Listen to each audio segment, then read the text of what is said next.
علیکم، میں امداد سمروہ۔ بڑا حساس معاملہ ہے، آرمی چیف کو لگتا ہے کہ اب خبردار رہنا پڑے گا۔ وجہ یہ ہے کہ متواتر آرمی چیف کے متعلق طرح طرح کی باتیں کی جا رہی ہیں، اور ان کو کبھی ایوب خان اور کبھی ضیاء الحق کی طرز پر حملہ کر کے حالات کو بدلنے کی باتیں کی جا رہی ہیں، اور یہ باتیں کہیں اور سے نہیں، عمران خان صاحب کی کیمپ سے آ رہی ہیں۔ کل یہ بات سامنے آئی تھی تو وزیر اعظم صاحب نے اس پر فوراً اس کی مذمت بھی کی تھی اور اس کو پراکسی قرار دیا تھا، اور پھر آج پھر وہ بات سامنے آ گئی ہے ذرا مزید وضاحت کے ساتھ کھول کر۔ کل جب یہ بات کی گئی تھی تو بات کرنے والے نے، کل پرسوں بلکہ، تو بات کرنے والے نے اس کو وضاحت کے لیے ایک ٹویٹ بھی کر دیا تھا کہ اگر کوئی یہ دھمکی نہیں سمجھا تو وہ دھمکی سمجھ جائے کہ کیا ہو سکتا ہے آرمی چیف کے خلاف۔ اور اب یہ کہا گیا کہ جو حملہ ایوب خان کے اوپر ہوا تھا اس سے ہٹ کے ایک بڑا حملہ ہو سکتا ہے، جس طرح ضیاء الحق کو آموں سے اڑایا گیا تھا۔ سب کو پتہ ہے ضیاء الحق کے ساتھ کیا ہوا تھا، اور دونوں عامر تھے، لیکن یہ سارے معاملات کو آج کی صورتحال سے، یعنی یہ کہا جا سکتا ہے تھا کہ جو بھٹو کے ساتھ ہوا وہ آج کی حکومت، آج کی وزیر اعظم کے ساتھ ہو سکتا ہے، یا جو ہوا لیاقت علی خان صاحب کے ساتھ ہوا ان کے وزیر اعظم کے ساتھ وہ ہو سکتا ہے، لیکن نشانہ وزیر اعظم نہیں ہے۔ حالات جو ہے وہ خوف، دہشت جو بھی بیان کی جا رہی ہے وہ تب ختم ہوگا، خوف اور دہشت کا ماحول، جب آرمی چیف کے خلاف وہی کچھ ہوگا جو ایوب خان کے ساتھ ہوا تھا، ایک حملہ، یا پھر جو ضیاء الحق کے ساتھ ہوا تھا۔ میں بڑا محتاط ہو کے بات کر رہا ہوں، کیونکہ اس طرح کا پروپیگنڈا ماضی میں پاکستان کے دشمن ملک، جو اپنے آپ کو پاکستان کا دشمن سمجھتا ہے اور پاکستان کے خلاف اسی طرح یہ کام کرتا ہے، انڈیا، وہاں کے میڈیا نے تو اس طرح کی خبریں ماضی میں چلائی ہیں، اور جو لیٹسٹ ماضی میں اس طرح کے ایک واقعے کی خبر ہے وہ 23 جون 2021 کو چلائی گئی تھی، اور انڈین میڈیا نے اس پر پورے پروگرام کیے تھے۔ ایک ٹی وی چینل ہے نیوز ایکس، انہوں نے 1 گھنٹے کا پروگرام کیا تھا۔ خبر یہ تھی کہ جناب اس وقت کے army chief general Qamar Javed Bajwa پر حملہ کرنے کی سازش کی گئی ہے، اور 25 جوان جو ہیں،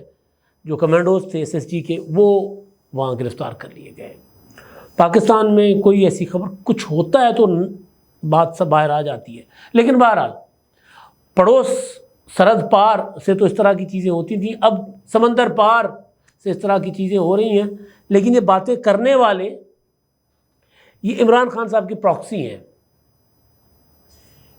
شاہین صاحبائی نے دوبارہ 1 دن بعد یہ بات کی ہے آرمی چیف کے متعلق، یا کہ یہ خوف اور یہ جو جبر کا عالم ماحول ہے یہ کیسے ختم ہوگا، اس پر میں آتا ہوں۔ اور انہوں نے پہلے کی محیط پیرزادہ کے ساتھ بیٹھ کر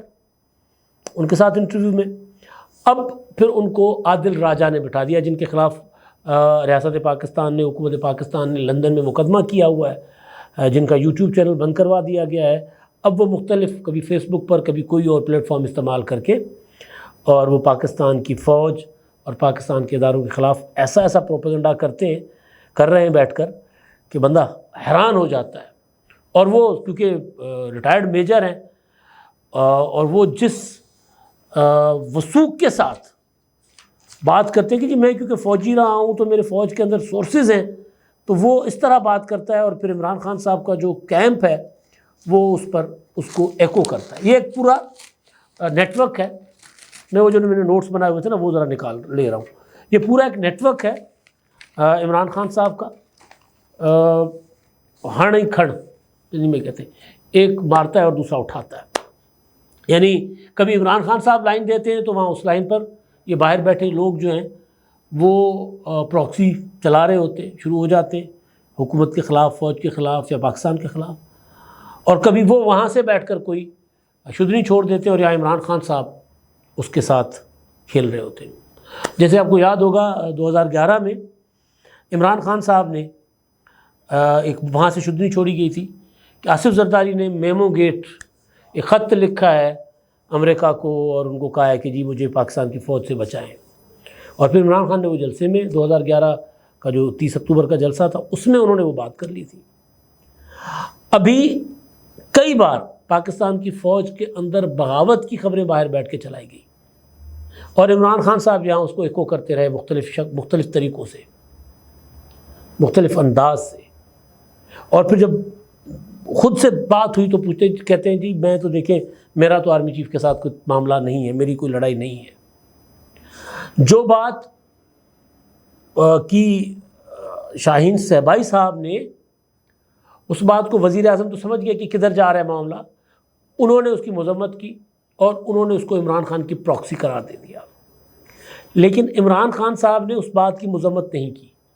اس بات کو چھوا ہی نہیں، وزیر اعظم صاحب کے بیان کے اگینسٹ ایک بیان جاری کر دیا جو کہ ان کا حق ہے، کیونکہ وزیر اعظم صاحب نے عمران خان پر الزام لگایا تھا۔ لیکن جو کلیئر ایک میسج ہے کہ آرمی چیف کے اوپر حملہ ہو سکتا ہے جان لیوا، وہ جو پیغام ہے کہ وہ ہوگا اور پھر ہو سکتا ہے نہیں ہونا چاہیے، اور وہ ہوگا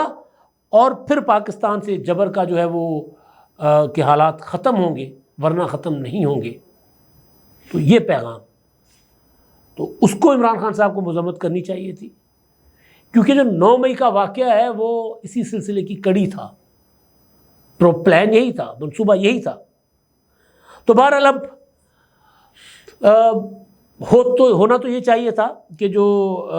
دوسرا انٹرویو تھا تو اس میں صہبائی صاحب جو ہیں وہ بات ذرا کھل کر دیتے، وضاحت کہ بھائی میں نے ایک واقعہ بتایا تھا، اس کا آج کے حالات سے اس طرح کوئی تعلق نہیں ہے، لیکن انہوں نے یہ ضرور وضاحت کی کہ جی دیکھیں میرے معاملے کو ایویں بلا وجہ بڑھا چڑھا کر پیش کیا جا رہا ہے،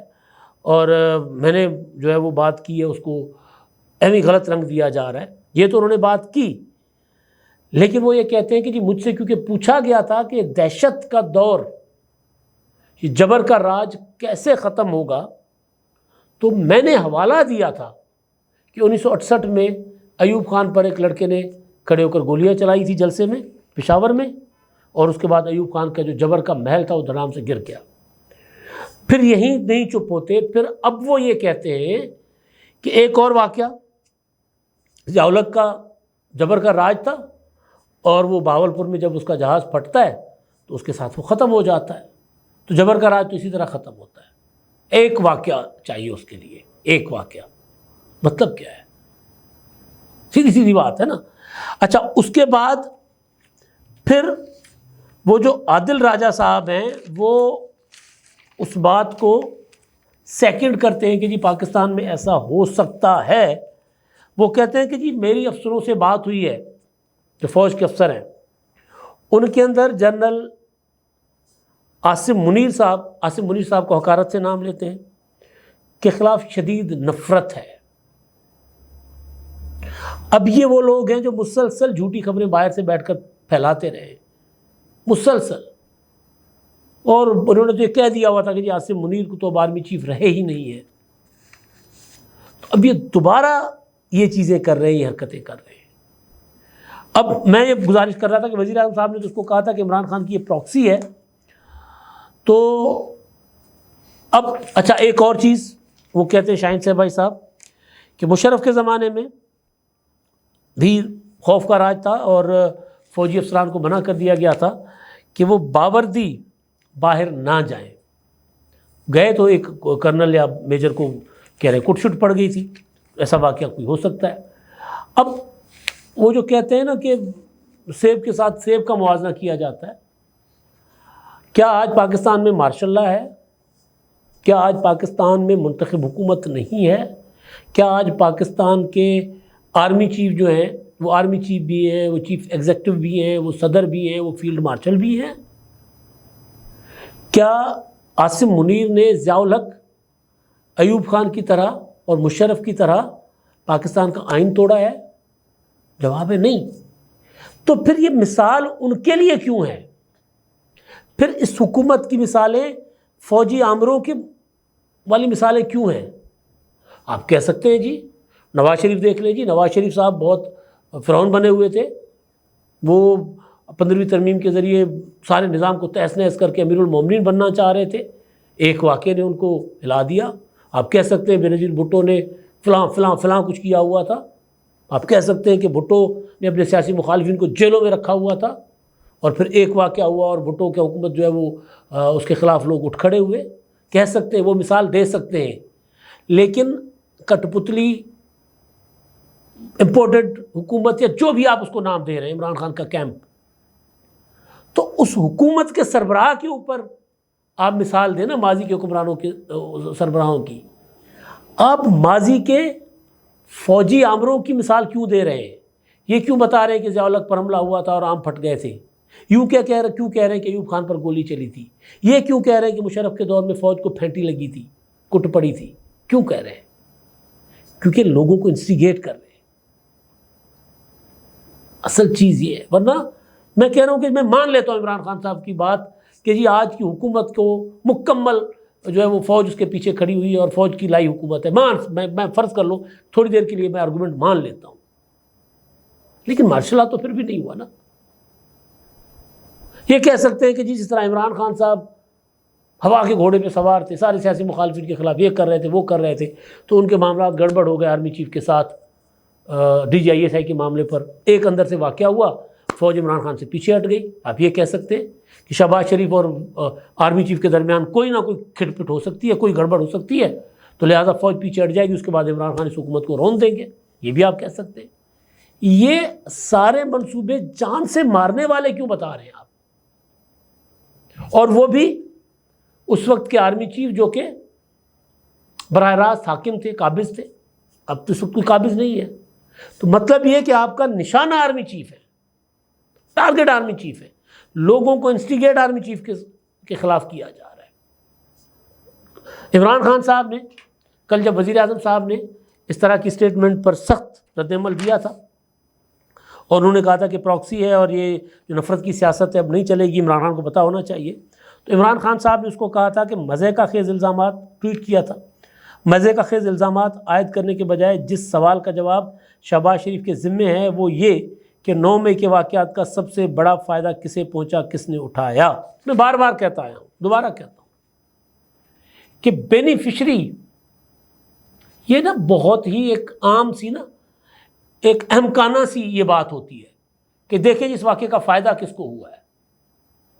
میں نے بار بار کہا کہ اگر اللہ نہ کرے عمران خان صاحب کو کچھ ہو جاتا ہے، عمران خان صاحب کہتے ہیں کہ مجھے فلاں فلاں فلاں مجھے مروانے کی کوشش کر رہے ہیں، سازش کر رہے ہیں، بینیفیشری کون ہوگا اس کا؟ مالی طور پر پیسہ کس کے پاس جائے گا؟ پھر اس پہ شک ہونا چاہیے نا۔ بالکل اسی طرح جس طرح آصف زرداری کے اوپر الزام عمران خان صاحب لگاتے ہیں اور مشرف لگاتے رہے کہ جی وہ بینیفیشری ہے بینظیر بھٹو کی شہادت کے، تو بینیفیشری ہونا کہ جی کیونکہ میرے خلاف یہ واقعہ ہوا، اس کا فائدہ فوج کو ہوا، لہذا فوج نے سازش کی ہے، تو بھائی لوگوں کو اکسایا تو آپ نے نا، منصوبہ تو آپ نے بنایا تھا، ان کو پتہ چل گیا تھا کہ آپ کا یہ منصوبہ ہے، تو انہوں نے بڑے طریقے سے اس منصوبے کو ٹیکل کیا، وہ آپ سے اچھی چال چل گئے۔ سندھی کی کہاوت ہے کہ چور اکھاں بھاگیو ودیک سیاڑو ہوندوا، چور سے بھاگے کھاں چور ودیک سیاڑو ہوندوا، الٹے ہو گیا، بھاگے کھاں چور ودیک سیاڑو ہوندوا، یعنی چور جو ہوتا ہے اس کی حکمت عملی جو ہوتی ہے وہ مالک کے مکان جہاں وہ چوری کرنے جاتا ہے، واردات کرنے جاتا ہے، اس سے کہیں زیادہ آگے کی ہوتی ہے۔ اور یہ کہا جاتا ہے کہ اگر انویسٹیگیشن کرنے والے چور یا واردات کرنے والا جو مجرم ہے اس کے ذہن سے سوچیں تو پھر مجرم پکڑا جاتا ہے۔ یہاں یہ وہ ہوا ہے 9 مئی کو، بھانپ گئے تھے کہ عمران خان نے کیا کرنا ہے، انہوں نے پکڑ لیا، اب وہ چیختے پھر رہے ہیں کہ جی وہ اپنا کون ہے، اپنا اس کا فائدہ کس کو ہوا ہے۔ آگے چل کر خان صاحب فرماتے ہیں جس حد تک عام میں اس طریقے سے مجھے اسلام آباد ہائی کورٹ کے اندر سے اغوا کیا گیا گویا میں ایک مجرم تھا۔ ملزم پکڑے جاتے ہیں نا، مجرم تو جیل جاتے ہیں، مجرم تو ڈائریکٹ جیل چلے جاتے ہیں، لیکن آپ کے دور میں جتنے لوگوں کو پکڑا گیا تھا کیا وہ مجرم تھے، کسی عدالت سے سزا یافتہ تھے؟ بھائی آپ نے ایک سرکل جو ختم کر دیا گیا تھا، ایک حکومت آتی ہے تو پہلے والی حکمران سارے جیل میں جاتے، یہ پاکستان میں سلسلہ چلتا رہا، یہ 2008 سے 2018 تک نہیں تھا، ختم ہو گیا تھا، آپ نے وہ شروع کیا، تو جب آپ نے شروع کیا تو آپ تو اس کا نشانہ بنیں گے، آپ تو نہیں رو سکتے اس پر آصف زرداری روئیں، نواز شریف روئیں، مریم نواز روئیں، بلاول بھٹو روئیں، آپ نہیں روک سکتے، کیونکہ آپ نے کہا تھا میں ان کو رلاؤں گا، تو آپ کو تو یہ سینہ ٹھوک کے برداشت کرنا چاہیے۔ آپ یہ کیوں کہہ رہے ہیں کہ جی مجھے گرفتار کیا گیا، میں کوئی مجرم تھا؟ پہلے کوئی مجرم تھے، مریم نواز مجرم تھی، فریال طالپور مجرم تھی، نواز شریف صاحب چلے ایک مقدمے میں ان کو سزا تھی، آصف زرداری مجرم تھے، اور اب تو حامد خان صاحب کہہ رہے ہیں کہ نواز شریف صاحب کو نااہل کرنے کا فیصلہ پہلے ہو گیا تھا، عدالت کا آرڈر بعد میں آیا ہے، تو ساری باتیں سامنے آ رہی ہیں نا۔ اچھا آگے چل کر وہ کہتے ہیں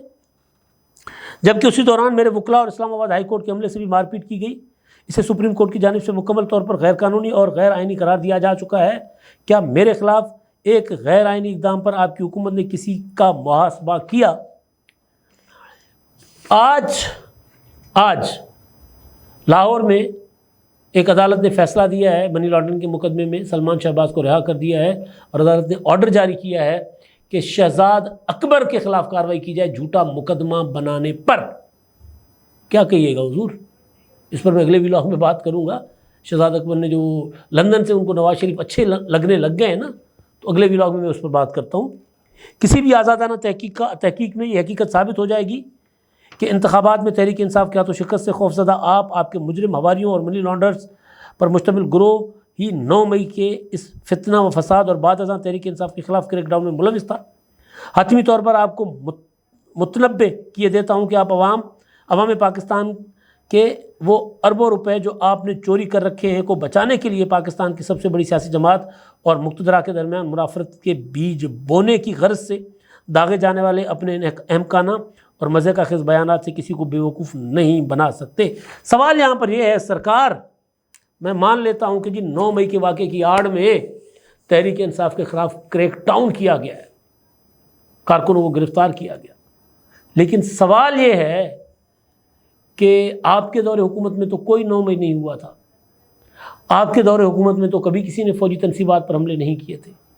تو آپ کے دور حکومت میں اپوزیشن کی پہلی دونوں بینچز کیوں جیلوں میں تھی؟ سابق وزیر اعظم، سابق صدر، ان کی گھر کی خواتین، سابق اپوزیشن لیڈر، اس وقت کے اپوزیشن لیڈر سارے جیلوں میں کیوں تھے؟ انہوں نے کون سا 9 مئی کا واقعہ کیا تھا؟ تو اس وقت بھی ہم کہہ رہے تھے کہ خان صاحب یہ رلانے والی باتیں چھوڑ دیں، روئیں گے آپ۔ میں آصف زرداری کے اس مشہور جملے پر بات ختم کرتا ہوں کہ ہم نے نیب بہت دیکھی ہوئی ہے، اپنی سوچیں، جب آپ پر بیتے گی، جب آپ پر آئے گی تو پھر آپ کیا کریں گے؟ اب یہی ہو رہا ہے خان صاحب کے ساتھ۔ اور پھر خان صاحب کبھی پراکسی کہیں سے کرواتے ہیں، یہ پراکسی ہے، یہ شاہین صاحبائی روزانہ اٹھ کر عادل راجہ اور فلاں اٹھ کر اس طرح کی باتیں ایویں نہیں کر رہے۔ آپ سیکوینس دیکھیں، پورا سیکوینس۔ عاصم منیر صاحب کو آرمی چیف بننے سے روکنے کے لیے لانگ مارچ، ان کے خلاف نادرا کا ڈیٹا نکلوانا، یعنی ان کے سعودی عرب کو بھڑکانے کے لیے نادرا کا ڈیٹا نکلوانا کہ جی ہم ثابت کریں کہ فلاں مسلک سے ان کا تعلق ہے، اس کے بعد پھر ان کو ریٹائر کہنا، اس کے بعد پھر اندر سے بغاوت کروانا 9 مئی والی، اور پھر یہ والے معاملات، یہ والی زبانی کلامی باتیں کروانا۔ اس کے پیچھے سوچی سمجھی سازش ہے۔ کامیاب ہو گئی ٹھیک، نہیں تو باہر بیٹھے ہوئے لوگوں نے کر دی ہے، میرا اس سے کیا تعلق؟ اب تک کے لیے اتنا ہی، اللہ حافظ۔